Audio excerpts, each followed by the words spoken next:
Abigail Andaleon, Senior Property Specialist, turning 3 years in Powerhouse. Hi, I'm Joseph Luis de Barrion, a sales manager, and I've been doing real estate business with Powerhouse for 5 years. My name is Andy Dimakulangan, Chief Operations Officer dito sa Powerhouse. Magti 3 years na dito sa industry. Ako po si Lauren Tobias. Nag-start ako sa Powerhouse last 2014. Ngayon, isa na po akong Managing Director sa Powerhouse. At first, mahirap po kasi from being a healthcare professional, naging real estate salesperson na po ngayon. And very challenging po, ayun. And I have a 3-year-old daughter, lagi ko pong kasama sa tripping, gano'n. Na pag maaga yung tripping, kahit 7 AM, bubuhatin ko na siya kasi tulog pa siya.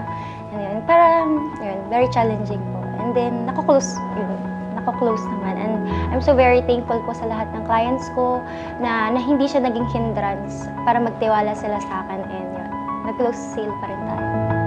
So I was accredited in Powerhouse way back 2018. So hindi ko kakilala yung nag-refer sa akin dito. Kumbaga, na-message lang niya ako sa Facebook. So sabi niya sa akin, may papakita ako sa yung opportunity, why not try mo din siyang gawin. So habang nasa network marketing ka, kumbaga meron kang extra income.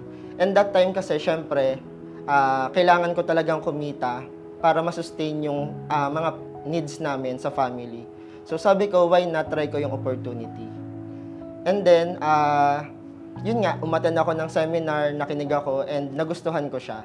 And then, nakita ko yung opportunity na pwede akong kumita ng malaki and ma-provide ko yung pangangailangan para sa family. So sa akin, sa totoo lang, una kong mga benta, yan, kaibigan ko. Actually, first 3.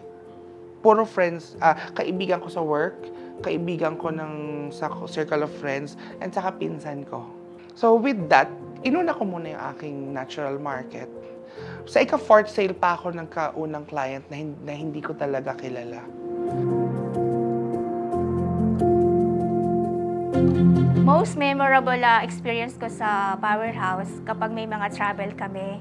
Kasi mahal mag-travel, local and international. Pero kay Powerhouse, bibigyan ka lang ng quota. Maliit lang yun parang 3 million, minsan 5 million. Pag na-hit mo yun, meron ka ng free travel. Sasakay ka na ng eroplano, pupunta ka na sa isang lugar na wala kang iniisip na babayaran. Ang gagawin mo lang, mag-i-enjoy ka, iisipin mo na ano pa kaya yung pa-next travel ni sir kasi i-goal mo naman yun dahil hindi lahat puro trabaho, dapat mag-i-enjoy ka rin. Well, ma-advise ko lang, kung gusto mo talaga itong real estate, you have to be true to yourself. Hindi lang about sa pagkita. It's about yung purpose mo, yung noble purpose mo. Bakit ka nag-real estate? To help the clients na ma-achieve yung kanilang dreams. So, yung prestige. Kung ang tingin natin sa ating kliyente ay para matulungan natin sila, mag-grow ka dito sa real estate. And what's good with Powerhouse is matutulungan ka ng Powerhouse na ma-express lalo yung sarili mo, yung creative side mo. Kasi yung creativity, yun yung magsa-stand out. Pag naging creative ka sa iyong mga ginagawa, sa iyong postings, sa mga developers, makaka-catch ka ng attention sa mga clients. Kasi syempre, staff nurse ka, abroad ka, mas pinili ko mag-stay dito. Kasi gawa ni Kyle. To my dearest Sir Carly, Ma'am Jen, thank you so much po kasi nung mapunta ako sa Powerhouse, talaga nabago yung buhay ko. Marami akong natutunan at natututunan pa kasi hindi kayo tumitigil na magbigay ng learnings, yung experiences. Gusto ko rin magpasalamat sa lahat ng Powerhouse sellers na aking nakilala, nakikilala at makikilala pa.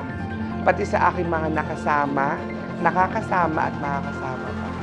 Kasi kung hindi dahil sa inyo, hindi ko mabibigyan ng kulay itong real estate journey ko. Kaya thank you sa inyong lahat.